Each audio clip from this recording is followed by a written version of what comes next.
আহা, মেয়েটা কি সুন্দর! একেবারে পচা ডোবায় জন্মানো পদ্ম ফুলের মতো। কি গো, অমন করে চেয়ে আছো কেন? ঘরে কি মা বোন নেই? সে থাকবে না কেন গো? তোমার নাম কি? তুমি কার মেয়ে? আমার নাম নন্দিনী, বাবার নাম গগন। তোমার নাম কি গো? আমার নাম প্রদীপ, আমি পদ্মা নদীর মাঝি। যদি বলো তোমাকে এই নদী পার করে দিতে পারবো। ওতে আমার কাজ নেই গো। ঘরে বুড়ো বাপ আমার পথ চেয়ে বসে আছে। বিকেল বেলা এমন একা একা নদীর ঘাটে আসো, তোমার ভয় লাগে না? বাহ, কি সুন্দর কথা! আমাদের গ্রামে আমি ভয় কেন পাবো গো? তোমার যদি ভয় থাকে তাহলে তুমি নৌকা নিয়ে যেতে পারো। ঘরে আমার ঢের কাজ পড়ে আছে। এই নৌকায় করে আমার গায়ের বউ করে নিয়ে যাব। তৈরি থেকো তুমি। ঘটি বাড়ির বাঙাল বউ হবে তুমি, বুঝলে? কখনো না, আমি ঘটিদের বাড়ির বউ কখনো হব না। আমার কি দায় পড়েছে? বাঙাল মেয়ে বাঙাল ছেলের বাড়িতে বউ হয়ে যাব? এই প্রদীপ মাঝির নজরে যখন পড়েছ, তখন তোমাকে আমার বাড়ির বউ না করে ছাড়ছি না। দেখো বাপু, আমাদের দুজনের দুরকম সামাজিক পরিচয়, তারপরেও আমাকে কেন এত জ্বালাচ্ছ? জ্বালানোর অত দেখেছো কি? বিয়ে করে যেদিন সকালবেলায় তোমার হাতের লুচি আর বেগুন ভাজা খাবো, তখন বুঝবে যে প্রদীপ কি জিনিস। ওসব বাদ দাও। আমি বাঙাল, আমি কোনো ঘটিদের বাড়ি যাব না। আর গেলেও কোনোদিন বাঙাল ছাড়া রান্নাই করব না। আমিও তোমাকে অত সহজে ছাড়ছি না গো।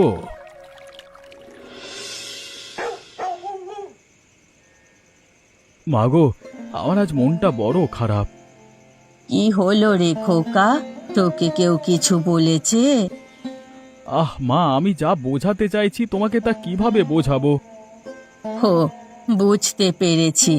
চিংড়ি মাছের মালাইকারি খেতে ইচ্ছে করছে। মা, তুমি বুঝতে পারছো না, আমি আর ছোট্টটি নেই। পদ্মা নদীতে নৌকা চালাই। যা বলবার তা স্পষ্ট করে বললেই পারিস। এত ভাব নিয়ে বলতে হবে না। আমি তো বাপ মারা যাওয়ার পর তোর কোনো ইচ্ছেই অপূর্ণ রাখিনি। মা, আমি বিয়ে করতে চাই। তোমার বৌমা আনতে হবে তো। তোমার তো একা একা সংসারে কাজ করতে কষ্ট হয়। তাই তো বলি, ছেলের এত ভাব কিসে? আমি রূপমতী পিসিকে বলবো মেয়ে দিতে। না, মেয়ে আমার পছন্দই আছে। তুমি শুধু আমাকে এনে দাও। বাবা, তলে তলে এত দূর? তাহলে তো ভালোই হয়। তা কোথাকার মেয়ে? কার মেয়ে? নাম কি? আমি এত প্রশ্নের উত্তর একসাথে দেব কিভাবে? নদীর ওপারের ওই গগন বাবুর মেয়ে, নাম নন্দিনী। হায় হায়, ও পারে তো বাঙাল থাকে। ওদের সাথে কেমন করে আত্মীয়তা করি?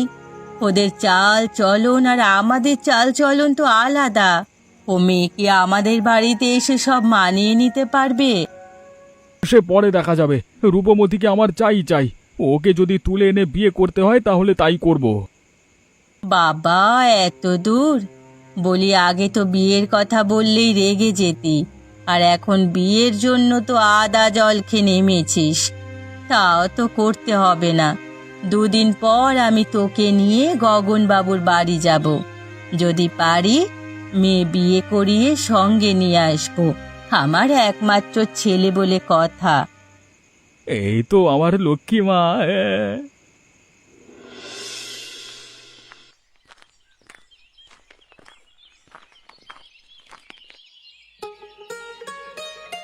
দাদা, আপনার সঙ্গে অনেক গুরুত্বপূর্ণ কথা আছে। তা আপনারা তো মনে হয় এ গায়ের লোক না। ঠিক ধরেছেন দাদা, আমরা অন্য গায়ের লোক, কিন্তু এই গায়ে এসেছি কুটুম্বিতা করতে। কুটুম্বিদে করতে এসেছেন তো ভালো কথা। তা আপনারা কোথায় থাকেন? আমরা থাকি নদীর ওপারে। সে কি কথা গো! ওপারে তো থাকে সব ঘটি। ঘটি বলে কি কুটুম্ব করতে নেই? তা থাকবে না কেন? আরে, ঘটির সাথে ঘটিরা কুটুম্বিদে করবে, আর বাঙালের সাথে বাঙালরা। আমার ছেলে বড় ভালো গো। আপনার মেয়ে সুখী হবে। আমরা বিয়েতে কোনো পণ চাই না, আর কোনোদিন কোনো পণ চাইবো না। আমার বাপ মরা ছেলে, ওর কোনো আবদার অপূর্ণ রাখিনি আমি। আপনার ছেলের নাম কি? প্রদীপ, প্রদীপ মাঝি। সে বাজে ছেলেটা নদীতে আমার মেয়ে সেদিন জল আনতে গিয়েছিল, একটা মাঝি অনেক উল্টোপাল্টা কথা বলেছিল, ওই ছেলেটাই মনে হচ্ছে। আমার ছেলে ও ধরনের লোক না, বিয়ে করতে চেয়েছিল, আর তো বেশি কিছু না। বলি ঘটিদের আবার আচার আচরণ, হ্যাঁ, এরা না জানে রান্না, না জানে কথা। এক একটি মেয়ে মানুষ দেখলো আর অমনি ভাব করতে চাইলো। কে জানে বাবু আরো কতজনের সাথে ভাব জমায় রোজ। সে বুঝেছি গো, আপনি আমাদের সাথে কুটুম্বিতা করবেন না, তা ভালো কথা, কিন্তু বিধাতা চাইলে তো আর ঠেকা দিয়ে রাখতে পারবেন না।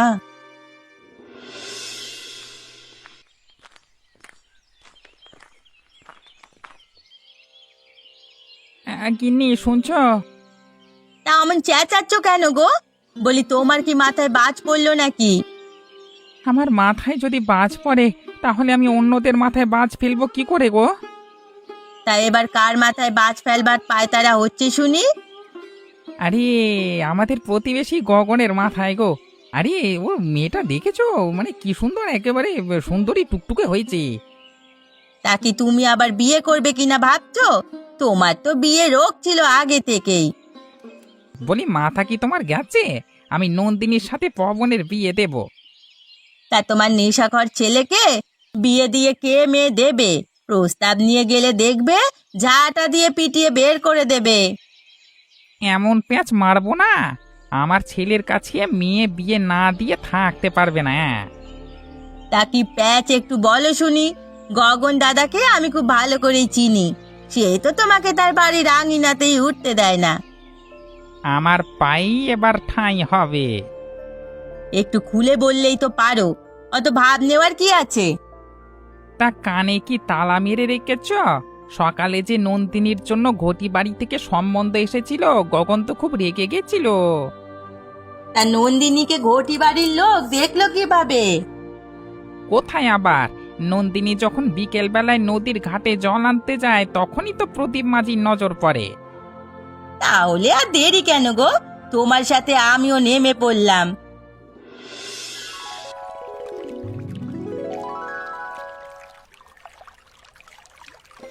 ওগো শুনছো গো? হ্যাঁ গো, বলো গো। আরে আমরা কি ঘটি, এটাই কি আমাদের দোষ? তাছাড়া ঘটি ঘরে যদি তোমাদের জন্ম হতো তখন তোমার কি হতো? আমি অত বুঝি না গো, আমার বাবা ঘটিদের পছন্দ করে না। তাছাড়া যদি ঘটি বাড়িতে বাঙাল রান্না হয় তখন তুমি কি করবে? খেতে পারবে? কেন গো? আরে বিয়ে হলো দুটো মানুষের মনের মিলন, এখানে তো রান্নার কোনো বিষয় না। আমাদের বাঙাল রান্না খেলে বুঝবে, হাত চেটে খাবে। আরে আমাদের লুচি আর ডাল খেলে বুঝবে রান্না কাকে বলে। হ্যাঁ, আর চিংড়ি মাছের মালাইকারি খেলে ঘটি বাড়ির থেকে আসতে চাইবে না। হয়েছে গো হয়েছে, যত কিছুই হোক না কেন আমি কখনো ঘটি বাড়ি বউ হয়ে যাব না। নাকি ঘটি বাড়ি গেলে বাঙাল বাড়ির খাবার খেতে পারবে না তাই বলছো? না, আমি যত যাই বলি আমি ঘটি বাড়ি যাবই না। তোমাকে ঘটি বউ করে নিয়ে বাঙাল রান্না করাবো। হ্যাঁ, তোমার সাথে অত কথা বলে কাজ নেই, ঘরে আমার বুড়ো বাপ, তাড়াতাড়ি গিয়ে রান্না করতে হবে। তাতে কি? দেখো, তোমার বাবা হবে আমার শ্বশুর, প্রত্যেক দিন নৌকা বেয়ে আসবার সময় তোমার বাবার জন্য তোমার রান্না নিয়ে আসবো। হ্যাঁ, আরে কলস ভরা জলও দেবো। এবার রাজি নন্দিনী আমার, বলো? তুমি তো আচ্ছা বেহায়া। ও, বুঝতে পেরেছি, বাঙাল রান্না খাওয়ার জন্যই এসব করছো তো। যা ইচ্ছে তুমি বলতে পারো গো, আমি বলে রাখলুম তোমাকে আমার বাড়ির বউ করেই ছাড়বো। তোমাকে এমন দেখাচ্ছে কেন বাবা? তুমি কি কোনো বিষয় নিয়ে চিন্তিত? চিন্তিত না হয়ে কি উপায় আছে? যার ঘরে তোর মতো একটা মেয়ে আছে, যে কিনা নদীর ঘাটে প্রেম করে সময় পার করে, তাহলে আবার চিন্তা হবে না? ওসব কি বলছো তুমি? তোর যদি এতই ঘটি বাড়ির বউ হওয়ার ইচ্ছে থাকতো তাহলে আমাকে বলতে পারতিস। আরে এখন তো আমার দোকানদারি করাই দায়। ছি ছি ছি ছি ছি রে, কি বেহায়া মেয়ে রে তুই! তোর বুড়ো বাপটার কথা মোটেও ভাবলি না একবার? তোর জন্য আমি কি না কি করেছি। তোর মা মরে যাবার পর তোর মুখের দিকে চেয়ে আমি বিয়ে করিনি, আমি নিজে আধ পেটা খেয়ে থাকলেও তো তোকে কোনোদিন এতটুকু কষ্ট দিইনি। তা তোমার কান ভারী করলো কে শুনি? তাকে আজ উপযুক্ত জবাব দেব। তা তুই কজনের মুখ বন্ধ করবি? সারা গায়ে প্রদীপ আর তোকে নিয়ে কি সব কথা রটেছে জানিস? জানি নে গো বাবা, কার পাকা ধানে মই দিলাম। আমাকে নিয়ে কে বা কারা এত নোংরা কথা রটাচ্ছে? রূপবতীর সাথে দেখা হয়েছিল, খুব ভালো ঘরে তোকে নিয়ে যেতে চেয়েছিল, আজকে ওরা না করে দিয়েছে। এখন আমার মেয়ের কি হবে? মা মরা মেয়ে নিয়ে আমি যে মনে হচ্ছে মরে যাব। তোকে যার কেউ দেখে রাখতে পারবে না রে মা। এই বিধাতা, তুমি আমাকে কোন পাপে সাজা দিলে?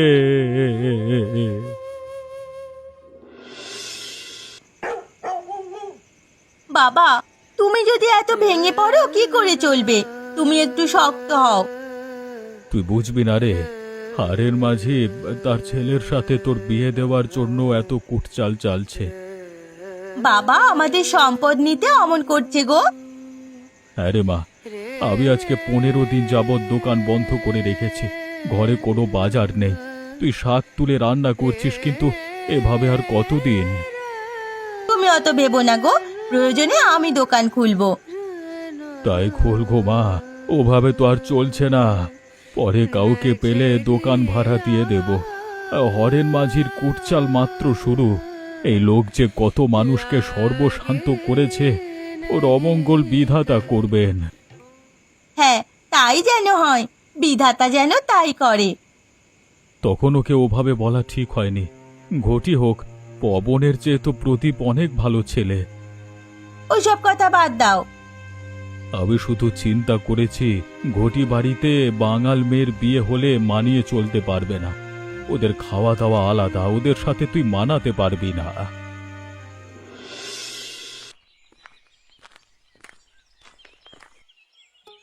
রূপবতী, তুমি এসেছো। আমাদের এই বিপদে তোমাকে ছাড়া আর কাউকে পাশে পেলাম না গো। এ কি গো, তোমাদের বিপদ আর আমি আসবো না? তুমি কি আমাদের পর? নন্দিনী ভালো থাকুক সে তো আমিও চাই। তা নন্দিনী কোথায়? ওকে যে দেখছি না।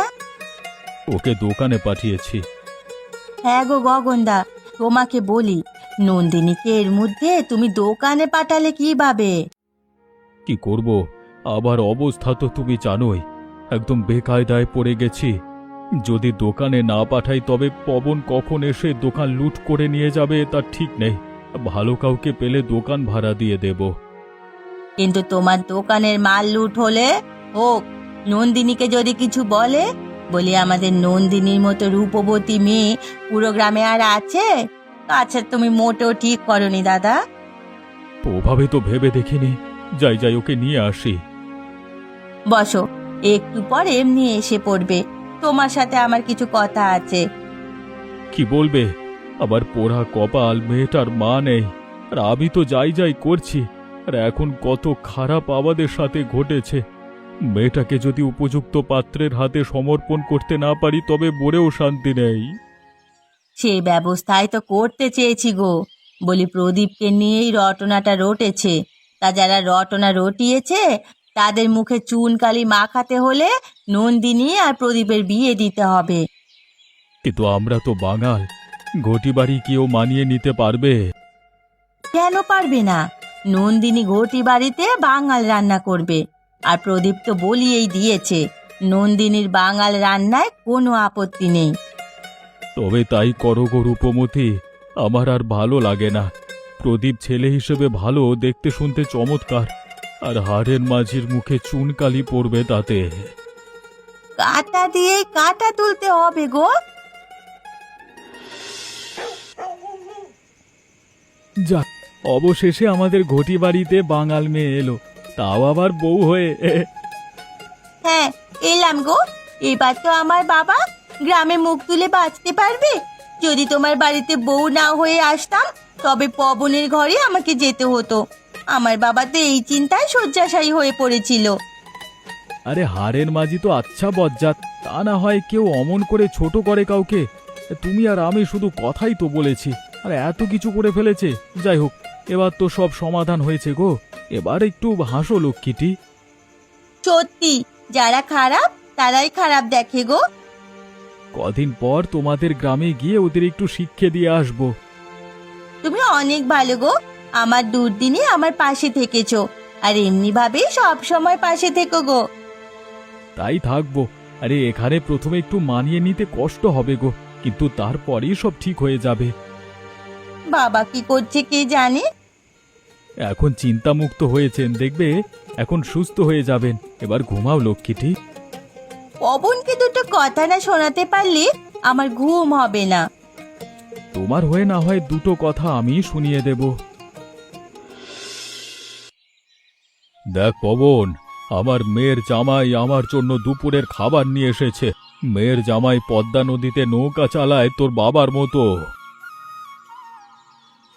সে কি গো দাদা, মুখে তো তোমার কোনো রানেই দেখছি। ঘটি বাড়িতে বাঙাল রান্না হয়, বুঝতে কি পেরেছেন?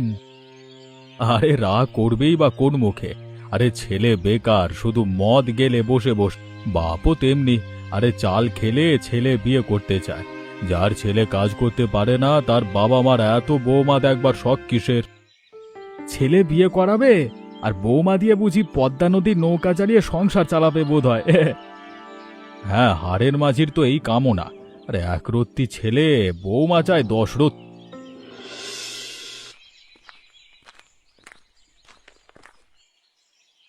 কেমন আছো গো গগন দাদা? তা ভালোই আছি, তুই কেমন আছো গো? ভালো আছি। তা তোমার মেয়ের বাড়ি থেকে এলাম, ওরা তো তোমার মেয়ের হাতের বাঙাল রান্নার মুগ্ধ। আমাকে সাথে করে কত কিছু দিল, তোমাকে নিয়ে খেতে বললো। কপালে লিখন ঘটি বাড়ির বাঙাল রান্না। তা ঘটিদের রান্নাও কম মজাদার নয়। বেগুন ভাজা, ভুনা ডালের সাথে গরম গরম লুচি, পাঁপড় আর চিংড়ি মাছের মালাইকারি। তবে যাই বলো গো, আমাদের বাঙাল রান্না যে একবার খাবে, পৃথিবীর কোনো খাবারের স্বাদ পাবে না গো। তা তুমি একদম শতভাগ খাঁটি কথা বলেছ। তুমি তো খুব বলেছিলে দোকানদারি করবে না, আর এখন পাকাপাকি ব্যবসায়ী হয়ে গেছো। আগে ছিল একটি দোকান, আর এখন 3টি। সবই হয়েছে মেয়ের জামাইয়ের সহযোগিতায়। নদীর ওপার থেকে মাল এনে দেয় আর এপার থেকে মাল নিয়ে যায়। এতে আমার যেমন লাভ তেমন ওরও লাভ। তা যা বলো, তোমার মেয়ের আত্মীয়রা কিন্তু বেশ ভালো। তা হরেন মাঝির খবর জানো? আরে ওর মতো নরকের কীটের খবর কে জানে, হয়তো আবার কারোর অনিষ্ট করবে ভাবছে। সেদিন শ্রীমতী বলছিল তুমি আর তোমার মেয়ের জামাইয়ের খুব কথা শুনিয়েছো। ঘটি বাড়িতে বাঙাল রান্না হয়ে সে কথা ওদের খুব লেগেছে। ওরা বলছে পবনকে পদ্মা নদীর মাঝি বানিয়েই ছাড়বে। পদ্মা নদীর মাঝি হওয়া চারটিখানি কথা নয়। আরে একে তো পবন নেশাখোর, তার উপর পদ্মা নদীর মাঝি হতে চায়। পদ্মা নদী যে ওদের গিলে খাবে। তা তুমি মন্দ বলনি গো, পবনকে পদ্মা গিলে খেলে দুনিয়া থেকে আপদ বিদেয় হবে। হাড়ের মাঝির মতি গতি ভালো না। তোমার যদি নদীর উপরে যেতে হয় তাহলে সাবধানে যেও। নন্দিনীর বিয়ে হওয়ার পর ওদের ক্ষোভ আমার উপর। তোমার কি লাগবে, সব ঠিক মতো নিয়েছো তো? সে তো নিয়েছি। কত দাম হলো? মেয়ের খবর এনেছো তাই এসব তোমার উপহার। বাবা, সে তো সুখবর।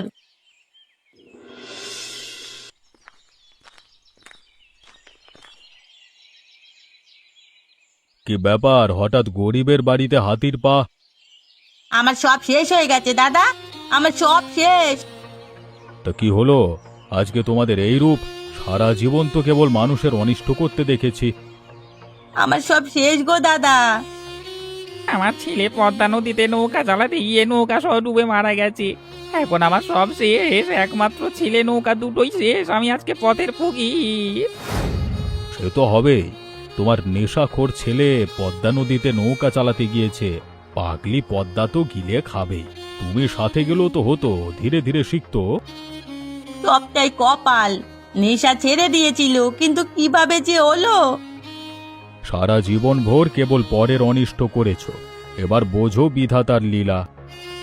আমি পবনের সাথে নন্দিনীর বিয়ের জন্য কুটচাল চেলেছিলাম, তাই বিধাতা আমাকে এই সাজা দিল। তুমিও তো কম করনি। গ্রামের কাউকে না কাউকে যখন যেভাবে পেরেছো সেইভাবে বেকায়দায় ফেলে নিজে লাভ করেছো। তোমার বউ তো কম না, যদি তোমাকে ভালো বুদ্ধি দিত তবে কি আর আজকের দিনটা দেখতে হতো? আমার ছেলের বিয়ে দিতে পারছিলাম না কোনোভাবে। নেশাখোর ছেলেকে কে মেয়ে বিয়ে দেবে? নিজের সাথে নৌকা নিয়ে নৌকা চালাতে শিখেছিলাম। শেষে এক ঘটির বাড়ির মেয়ে আনতে চেয়েছিলাম, ওরা বলেছিল পবন যদি একা নৌকা চালিয়ে ওপারে যেতে পারে তবেই মেয়ের বিয়ে দেবে। আর যে তো ছিল ঘটি বাড়ির মেয়ে এনে তোমার বাঙাল রান্না করে দেবেন, দেখিয়ে দেবে একেবারে। বাপখানাও যেমন জেদি, ছেলেটাও তেমন। কত নিষেধ করলাম, তাতে কোনো কাজ হলো কিনা? সে তো গেলই ওপারে চিরতরে, আর আমার একমাত্র ছেলে, আমার তো আর কিছুই রইলো না। কি আর করবে, ভাগ্যের নির্মম পরিহাস, মেনে নেওয়া ছাড়া আর কোনো উপায় নেই। এ দুঃখ কি আর মেনে নেওয়া যায়? হ্যাঁ, সব সময় মনে রাখবে, পরের অনিষ্ট করলে নিজের অনিষ্ট হবেই।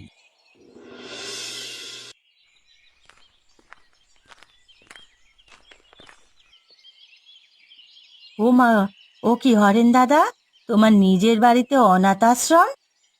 তা কি করবো গো শুনি, আমার তো সবই শেষ। একমাত্র ছেলে পবনকে পদ্মা গিলে খেলো। তা বলে কি নিজের বাড়িতে অনাথ আশ্রম দেবে? এখন তো আমরা অনাথ, আমাদের আর কি আছে বলো? সারা গ্রামের মানুষের সাথে তেমন কোনো সম্পর্ক নেই। মরার পরে মুখে জল দিতে তো কাউকে পাবো না, তাই ওদের নিয়ে এলাম। আমাদের শেষ সম্বল দিয়ে এখন ওদের মানুষ করতে পারি কিনা দেখি। নিজের ছেলেকে তো আর মানুষ করতে পারলাম না। তা কি হবে গো, এখন এত ভালো হয়ে ছেলেকেই তো খেলো পদ্মা। পরের পাকা ধানে আর কম করে তো মই দেওনি। আর দেখো তোমাদের অবস্থা। নন্দিনী শ্বশুর বাড়ির পাশে কুটুম্ব করতে চেয়েছিল, যাতে নন্দিনীর সংসার ভাঙতে পারে। আর এখন দেখো, ঘটি বাড়িয়ে বাঙাল রান্না হয় শুনে অত হিংসে করার কি আছে? বিধাতা তো কার বিয়ে কোথায় হবে তা আগেই ঠিক করে রেখেছেন। আমাদের কর্মফলের সাজা আমরা পেয়েছি গো। আর কথা শুনিও না, সব জিততে চেয়েছি, তাই আজকে বিধাতা আমাদের চিরতরে ঠকিয়ে দিয়েছেন। এই ঠক আর কোনো দিন পোষাবার নয়। বলি, আমার মেয়ের জন্য তো আর কম করনি। কত বয়স হয়ে গিয়েছিল আমার মেয়ের, তার উপর মেয়েটা ছিল বোবা। কম তো আর সম্বন্ধ ভাঙনি। এবার আমার মেয়ের ছেলে দুটো স্কুলের টিচার হয়েছে। সে তো খুব ভালো কথা গো, খুব ভালো খবর। কিন্তু আমার কাছেও একটি সুখবর আছে। আমাদের আর কি সুখবর থাকবে? আমাদের এখন কেবল চোখের জল আছে। সে কেন হবে গো? আমরা যে কিছু অনাথ শিশু পালন করছি, এজন্য বিধাতা আমাদের দিকে মুখ তুলে তাকিয়েছেন। কি বলবে সরাসরি বললেই তো পারো।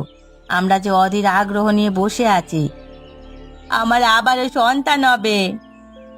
গিন্নি, তুমি এসব কি বলছো?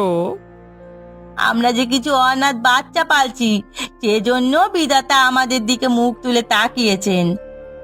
তাহলে এতদিন পর একটা সুখবর পাওয়া গেল। আর রূপমতি শোনো, তোমার নাতিদের বলবে যেন আমার এবারে বাচ্চাকে খুব ভালো করে শিখিয়ে পড়িয়ে একেবারে মানুষ বানায়। সে তো করবেই। তা আমার নাতনিদের কাছে ছেলে পড়াবে, সেখানে স্কুলে থেকে তো পড়াতে হবে। ভালো মন্দ কিছু খেতে পারবে না, ওখানে তো সব ঘটি। বাঙাল ঘরের ছেলে বলে কি আর বাঙাল খাবার ছাড়া থাকতে পারবে?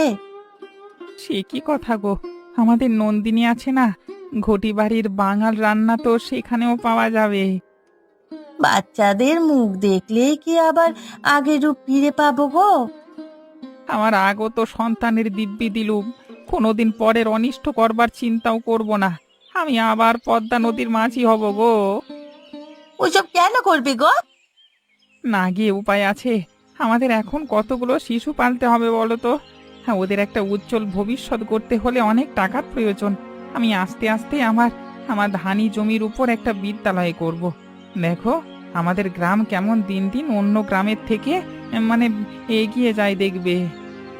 সেখানে আমিও আমার সাধ্যমতো সহযোগিতা করব। আমার ছেলে হোক বা মেয়ে হোক, আমি ওকে শিক্ষকই বানাবো।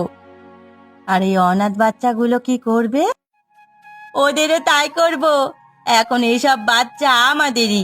ওদের মুখের দিকে চেয়েই তো বিধাতা আমাকে আবার সন্তান দান করেছে। আমি আমার সব বাচ্চাকে মানুষ করব।